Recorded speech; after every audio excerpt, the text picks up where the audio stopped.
Welcome to the Tech Egg. Don't get scrambled. Enjoy the video. You must act now.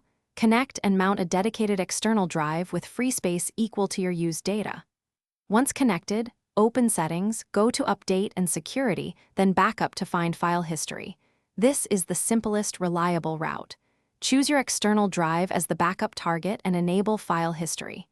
You do this to capture user files continuously. The sooner you enable it, the fewer files you risk losing. Once file history is running, you need a complete system image for full recovery.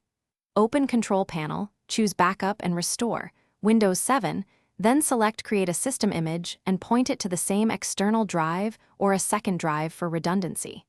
Make sure you include system partitions and the EFI/boot volume.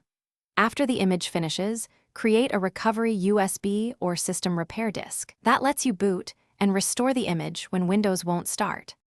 To recover, boot from the recovery USB you made and select Troubleshoot, then System Image Recovery. Follow prompts to pick the image and target disk.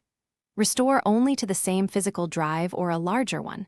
Cloning to a smaller disk will fail. If the restore stops or reports errors, reconnect cables, run chkdsk on the target drive, and confirm the external image file is intact. If corruption persists, recreate the image from a working system and repeat the. Thanks for watching. Consider subscribing if I helped unscramble your problems.